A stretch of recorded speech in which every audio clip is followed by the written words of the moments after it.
We're going live? We're live.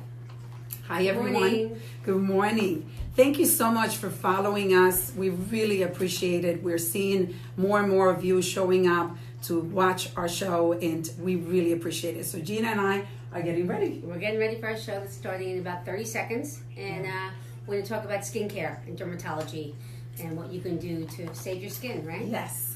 And we have our dermatologist, Dr. Patel, that's going to be our guest, and we're going to start getting ready. We're going to start getting ready. All right, Gina.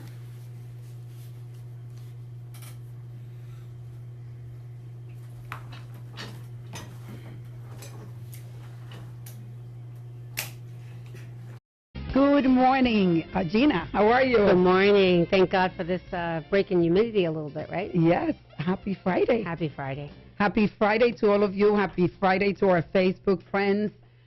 We are live on Facebook, and it's Reflect and Reset with Maria and Gina. Yeah. And Gina, let's talk about our show for today. Oh, God, we have a great show today. We actually have a great speaker coming on, Dr. Tejaz Patel. He is a dermatologist. He actually has a dual specialty, right? Internal medicine and dermatology. But he's going to be talking with us today about skincare and how we can take care of our skin with this heat and sun and with the summer upon us, right? Yep. And Dr. Patel is the doctor that works at our center, and we're very lucky to have him. He is a young dermatologist, very, very smart, and he works for us, and he's available even on Sundays to, for patients. Obviously, our mission is to have accessibility to healthcare, right? We try to have our specialists work evenings and work weekends, especially for the working community. So the dermatology is something that many of us actually, I think, is one of the busiest specialties. I remember, when I was in my other practice where I worked, we have 4 dermatologists, and they were always busy. And skincare is something that we really have to pay attention to.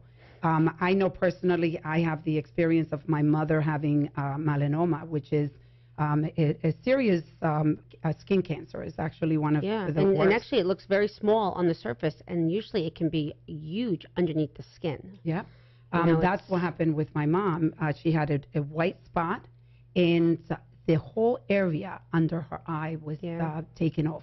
Yeah. And she had to have a skin graft, and scary. It's scary. You can always put some makeup on. You don't have to be tan. And I learned that late in life because I was always tan as a kid. And I haven't put my face or my chest in the sun in, 10 years. Yeah. I used to love the sun, as all of us, as we get younger. But one thing I realized is that the sun is something that we need, but we don't need it in an overdose, right? We need it for vitamin D, but we don't need it for overdose. And for the ladies especially out there, you don't want to get sun damage. No. I know guys don't care as much, but we have, and if you look at our skin, I think we have great skin. Oh, well, yeah. the transfer from aesthetic center doesn't help. Helps. It doesn't hurt. Yeah.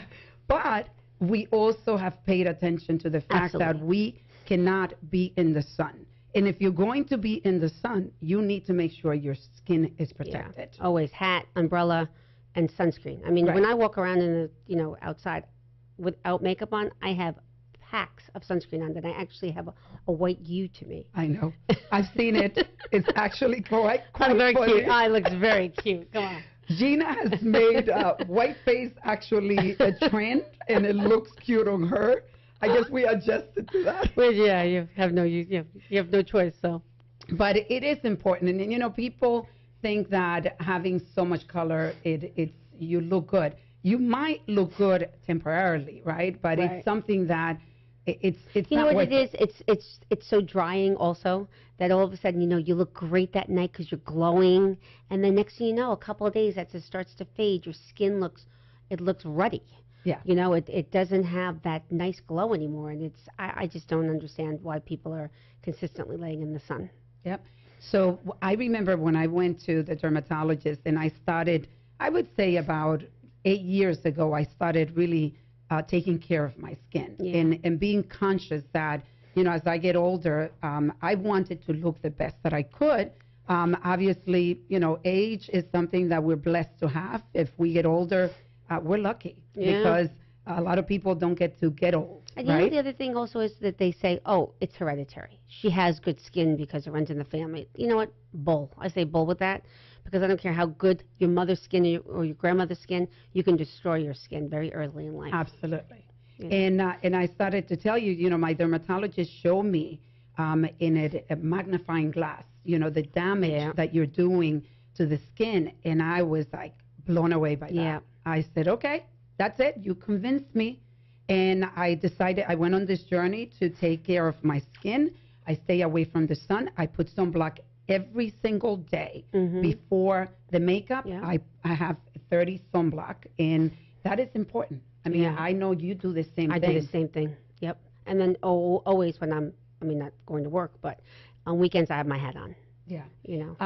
And I know that many people don't realize that having your skin check once a year is important. Yeah, and we'll ask Dr. Patel we're gonna about ask that. Dr. Patel. So we have him on the line right now. Awesome. Good Hi. morning. Good Good morning. morning, Dr. Patel. Good morning, Gina. Good morning, Maria. How are you today? Good. So I heard you guys had some questions about skincare. Yeah, Yes. we do. So, we're talking about, with the summer and the sun and, people that don't understand that they sit, out in the sun and they're baking. I remember as a kid I used to use the album covers, with the aluminum foil to try to get as much sun as possible. And now you think about it, it's like, oh my God, I was frying myself. But we're talking about everything from, to start actually when you have skin damage the way, I did as a kid. Can you repair that as you get older? So there are a couple theories. So our skin does have the capacity, just like other parts of our body, to overcome oxidative stress that we've given it, in our previous lifetimes. The biggest part of that is the day that you realize that you want to take care of your skin, right then immediately you need to intervene and start wearing sunscreen. It's almost, the analogy I use is it's kind of like smoking, right? So if you have smoked for 10 years and you quit, studies have shown that after 10 years, your risk for lung cancer goes to what the normal population would have as if you've never smoked. Right. Same kind of thing for skin. If you've done a fair amount of damage to your skin, you can learn to protect yourself later in life. You can lower your risk for skin cancer later. And what about these lasers? Did the lasers help? Can they help the ones that are out on the market today?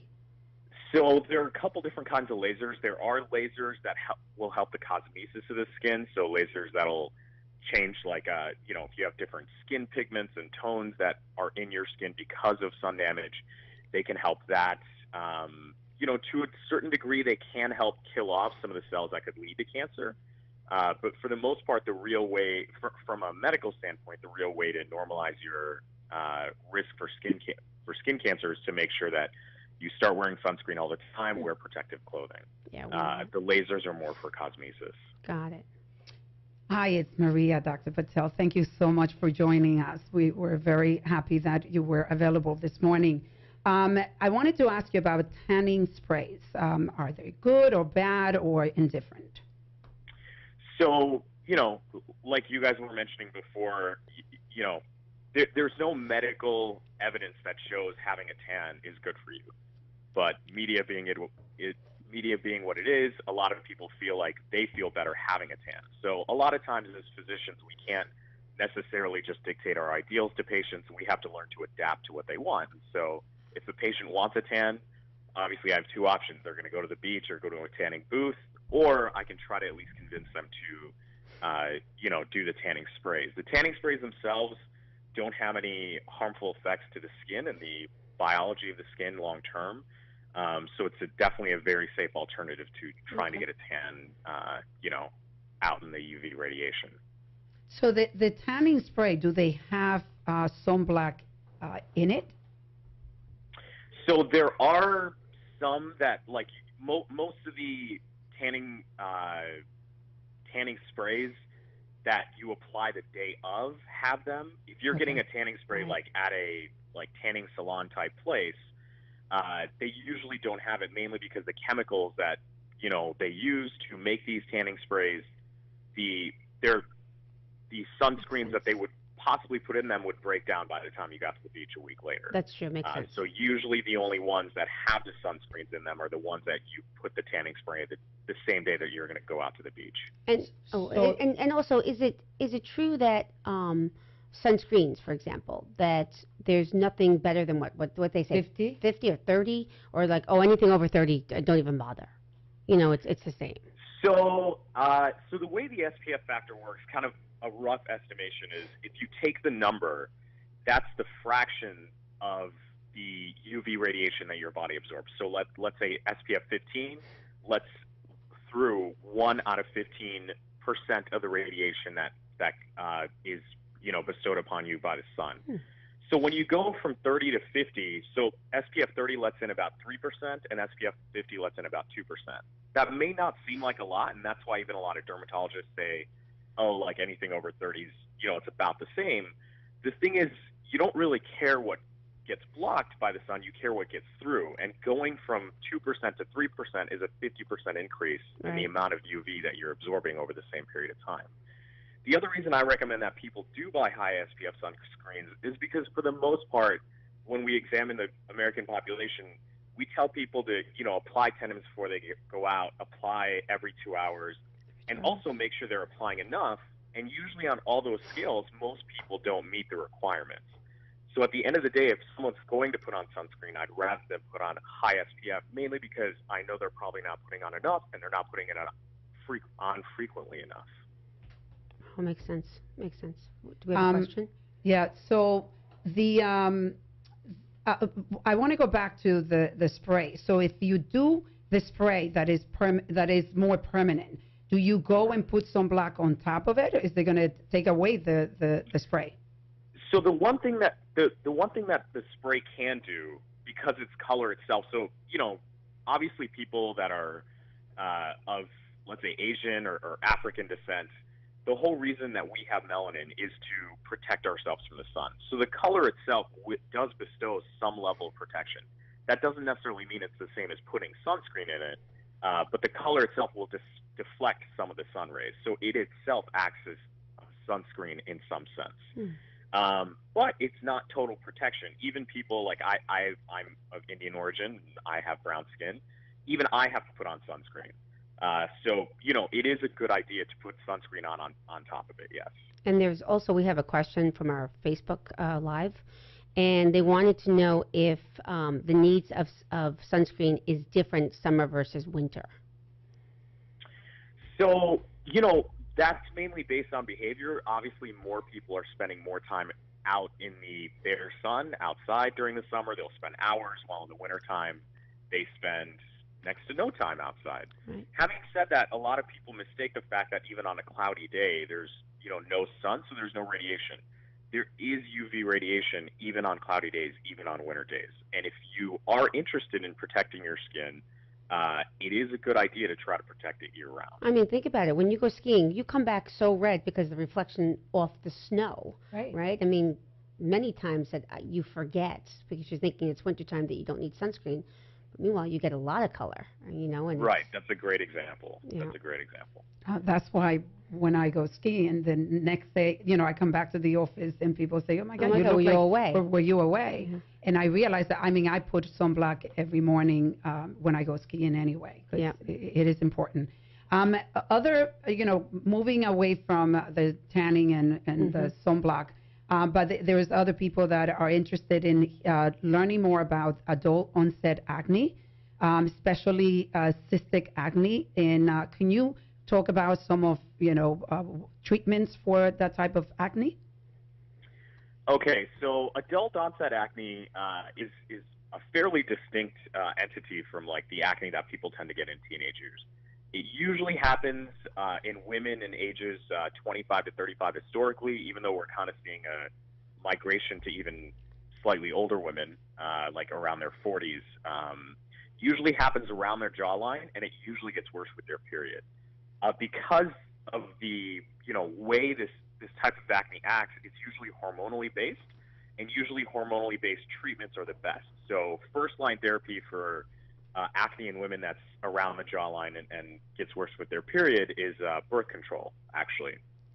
Oh, wow. Now, there are a fair amount of women in that age range that don't want to do birth control because they might be around their childbearing years, or they smoke, or there might be other reasons why they don't want to do it. So a second-line treatment is a prescription medication called spironolactone, and it was originally developed as a blood pressure medication, but it does have very beneficial effects on this type It's a water of acne pill. I as used to well. take it as a water pill.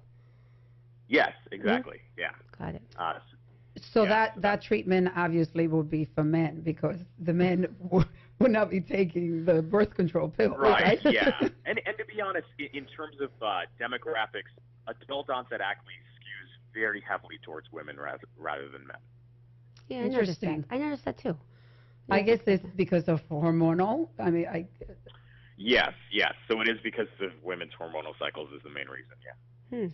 do you find that drinking water is I know it's good for many organs in your body, but is it good for Your the skin. skin? Yeah, so obviously, having healthy levels of hydration is going to be good for every organ system. But definitely for the skin, I think a lot of people don't realize the best way to describe it is on a cold winter day, when you go outside, your hands look white. That's mainly because your blood vessels are trying to constrain themselves so they don't lose heat through your skin. The amount of nutrients that are applied to your skin is significantly less in deprived states. So when you're dehydrated, your skin's going to be the last organ to be supplied with water compared to your heart, your liver, your lungs, for obvious reasons. Those are very important organs to keep you alive. And so in that sense, making sure you stay well hydrated will keep your skin in a lot better shape. And what about, we're trying to express to our patients to have a body check, and do you think that everybody should at least do a body check annually, to double check that there is no cancer cells or anything that looks suspicious on the, any part of the body? Right. So there's, first, I'm going to say, just so there's no mistaking my message, yes, very clearly everyone should do a body check. The analogy I usually give to patients that are a little reticent to come to my office is, you go to the dentist to make sure your teeth are going to be healthy for the rest of your life. You go every 6 months.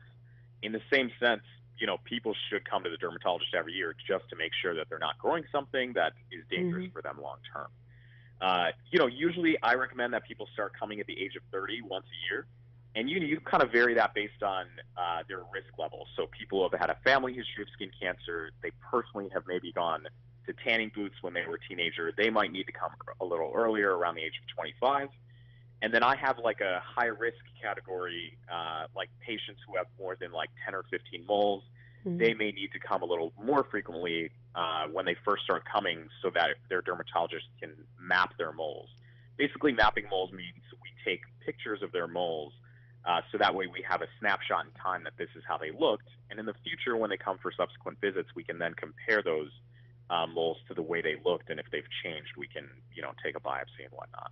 And what should they, and that's a good point, because, you look at your body and I see something on my arm, and I know that you've looked at something on my arm and you said it was nothing, but what should someone look for to see if they think that something's changed or what should it look like?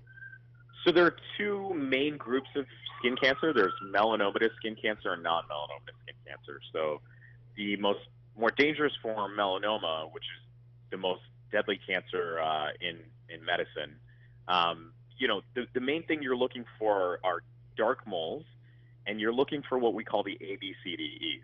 So A stands for asymmetry. If you were to look at that colored spot and it's asymmetrical, you want to make sure you go to a dermatologist to get that checked out. B is for borders. Most moles have nice round borders. If they have jagged borders, you should have that checked out. C is for color. If you look at most of your moles, most of them have one uniform color. And so if they start to turn two or more colors, then that's concerning. D is for diameter. If you see a mole on your body is bigger than the eraser end of a pencil, you want that checked out. And E is for evolution, which is kind of what you were referring to. If you see a mole and then maybe 3 months later it looks completely different, you want that checked out. So for melanoma, that's really what we're looking for. We're looking for moles that are not, classically the nice round one color type moles. And then for the non-melanomatous skin cancers, which usually don't happen until people are in their late 50s, 60s, and 70s, You're looking for like pinkish spots that tend to bleed, won't heal, they ulcerate, things of that nature. Great.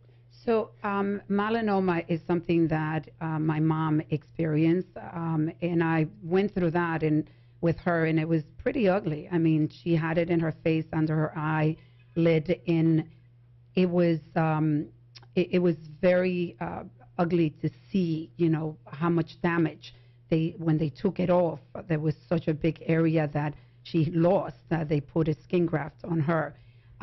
So I have personal experience with that. I was told that it's hereditary. Is that the case?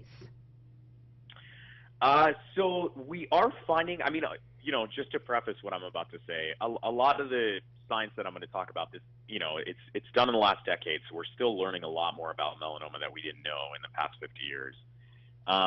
There are certain genetic syndromes, first of all, that make melanoma hereditary, which I doubt that, you and your mom experienced. There are certain genetic factors that can predispose you to melanoma. Let's put it this way. Someone of Irish descent that has very, very light skin and is red-haired, the melanoma itself is not hereditary. Like, you're not going to have certain factors in your skin that are going to guarantee that, a father and a son are both going to get melanoma.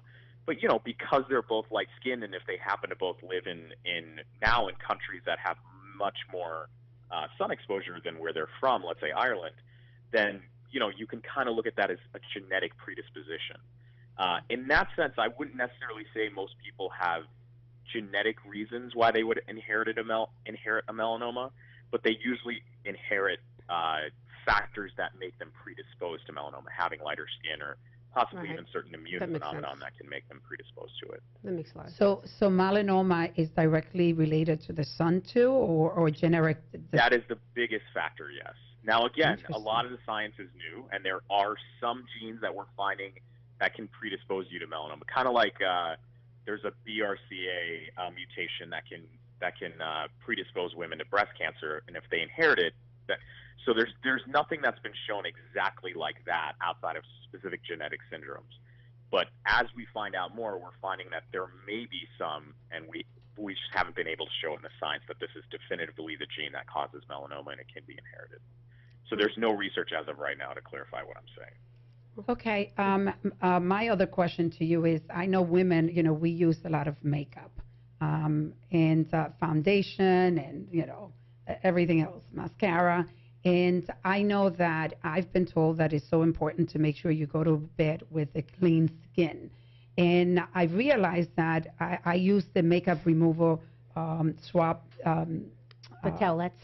Towelette. Yeah. But I also use a brush that it's a light brush that it lasts about. Exfoliates? Is it exfoliate? It's sort of like that. Okay. But when I look at the brush, I'm thinking that I've already took off all my makeup with towelette, and I realize that there's still makeup in the brush. Pores. So how, and I think we all know the answer, but that it's important to wash your face. But in the younger the girls, I realize that a lot of them just go to bed and they might not wash it off. That's because they had too much to drink and they couldn't get to the sink. That's usually the case. But how important it is to make sure you remove all the makeup. So I joke with a lot of my female patients. My ideal world is if none of my patients wore makeup. Now I have a mom, a sister, and a girlfriend that basically ignore all my advice when it comes to that specific fact. At the end of the day, makeup is not something that humans were evolutionarily used to, right? That is something that has been invented kind of in the last 50 or 60 years. So our skin biology isn't really attuned to being able to tolerate the type of stuff that women put into their pores. Having said that, again, it's just part of society, and that's kind of something that I have to deal with. Now, the biggest concern usually for makeup for a dermatologist is when a patient presents with acne, especially pretty bad acne. And, in that case, a lot of times women are putting on the makeup because they're trying to hide the acne and the scarring and whatnot. But it's kind of a cycle. You put on makeup that clogs your pores, and that leads to further acne. So the first recommendation I usually give to acne patients is see a dermatologist and make sure you're patient enough with that person and try to avoid wearing makeup because it will only aggravate the problem. Most makeups are inflammatory to the skin, no matter what the makeup company tells you. It is a foreign substance to your skin, so it is going to be something that your skin's not going to like. But having said that, I can understand why most women wear makeup. In terms of the importance of trying to get it off, obviously it's hugely important. This is a contaminant to your skin that you don't want to keep on there. There are a lot of, like you said, there are towelettes, there are brushes. There are a lot of different ways. I think Gina spoke to the really key thing is that a lot of people get concerned with how to get every bit of makeup off, but then there's at least 2 or 3 days a week where they just pass out without giving any thought to getting the makeup off at all. And those are really the problematic days. If you leave a little bit behind, I'm not saying that it's great for you. Having said that, it's more important that you try to get the makeup off every single day. Well, I think if we looked as good as you, Dr. Patel, I wouldn't have to wear makeup because you're one good looking doctor. So with amazing skin. Amazing skin, yeah.